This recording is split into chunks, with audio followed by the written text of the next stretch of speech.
Bismillahirrahmanirrahim. Assalamualaikum warahmatullahi wabarakatuh. Waalaikumsalam.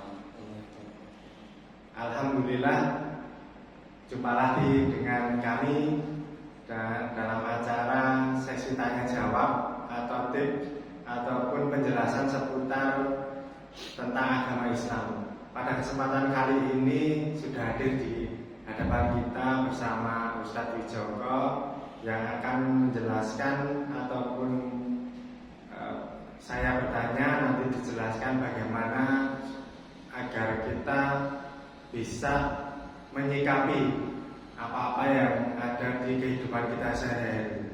Untuk kesempatan pada kali ini saya akan bertanya bagaimana sikap kita kepada keadaan kita waktu kita kaya ataupun miskin, Ustaz. Itu setiap orang itu pengennya itu kaya, tapi pada kenyataannya itu kita bisa kaya dan bisa miskin. Nah, itu bagaimana menghadapi keadaan yang seperti itu supaya kita itu tetap beriman kepada Allah Ta'ala, Ustaz.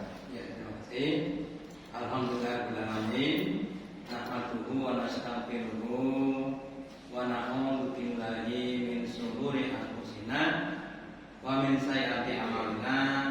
May yahdihillahu fala mudilla lahu wa man yudlil fala hadiya lahu.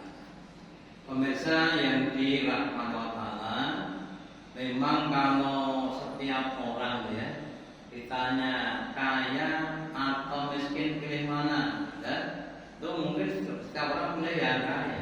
Ya, kenapa? Karena baru tahu enaknya kaya dan tidak enaknya orang miskin. Kalau antum nanti muda juga tahu enaknya miskin, ya, tidak enaknya kaya, bisa jadi mereka pilih miskin. Ya, Kaya tapi tidak enak. iya, ya.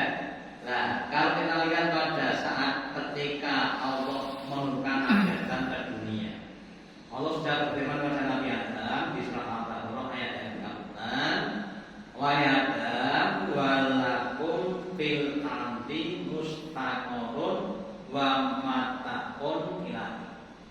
Dan bagi kamu di bumi itu ada tempat tinggal dan ada penghidupan sampai waktu yang ditentukan, secara individu sampai pada kematiannya, secara keseluruhan sampai pada hari kiamat. Jadi sebetulnya di bumi itu sudah disiapkan rezeki-rezeki bagi penghuninya. Namun memang Allah sudah menggariskan, ada yang dilonggarkan, ada yang disempitkan. Maka di dalam surat Al-A'raf ayat yang ke-26 Allah berfirman, Allahu yabsutur rizqa liman yasha'u wa yaqdir.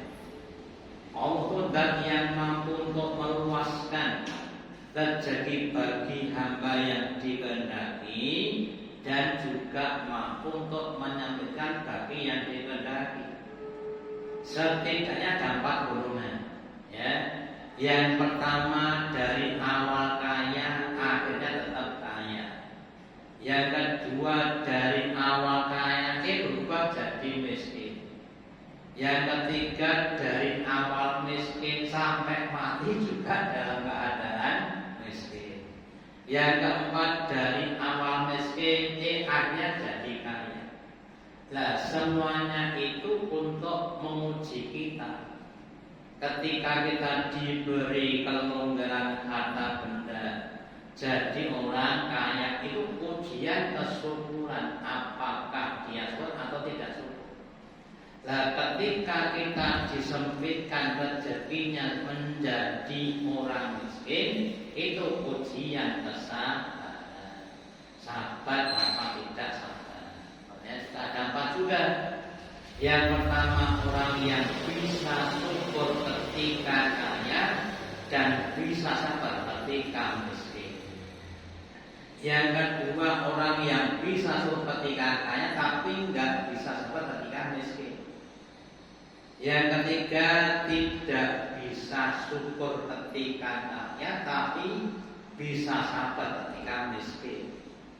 Dan yang terakhir, orang yang tidak bisa syukur ketika kaya dan nggak bisa sabar ketika miskin.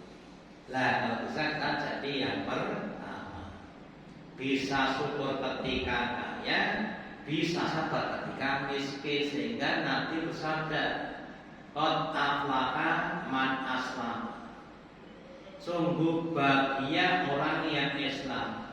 Wa kana kafafan, dan rezeki itu pas-pasan, tidak terlalu tidak terlalu tinggi. Kalau terlalu banyak cenderung tabdil, cenderung memubadilkan atau bahkan sombong. Kalau bukan cenderung nanti punya utang dan sebagainya. Ya.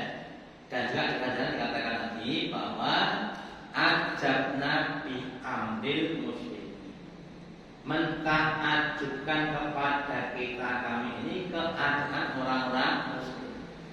Ida masaroh, ketika menimpa padanya itu kelonggaran, pas kaya, ya pas sehat, sakarot dia syukur, dan syukur itu untuk kebaikan dia. Itu kalau ketika longgar. Wadah makhluk dorok, sebaliknya ketika menimpa kepadanya kemalutan, pas miskin, pas sakit, ya. Kemudian sabar, dia sabar, dan sabar itu lega untuknya. Dan itu hanya bisa terjadi kepada orang sah atau orang iman. Makanya kita semuanya harus berusaha untuk husnudon kepada Allah, bahwa Allah dan yang maha alim dan hakim menetapkan qadar-qadarnya untuk hambanya itu ditetapkan dengan hikmahnya, dengan alam, dengan bijaknya.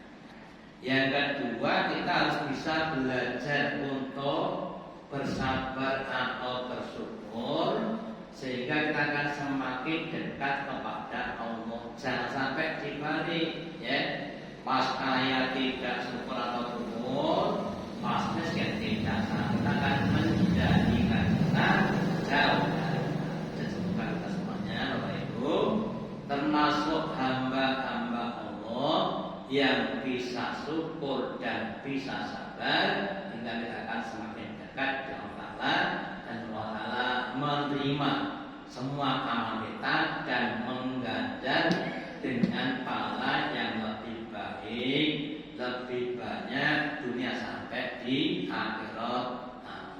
Ya, demikian yang saya sampaikan. Tanya saya kembali pada wawancara. Alhamdulillah sudah jelas, Masya Allah, penjelasan dari Ustaz sangatlah jelas bahwa kita sebagai seorang Muslim itu harus siap bagaimana keadaannya.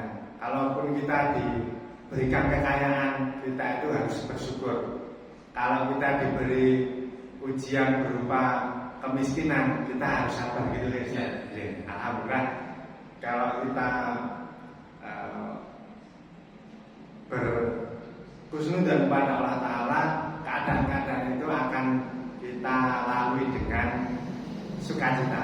Demikian apa yang bisa saya sampaikan atas penjelasan dari beliau Ustaz Wijogo. Kami ucapkan jazakallahu khairan katsiran.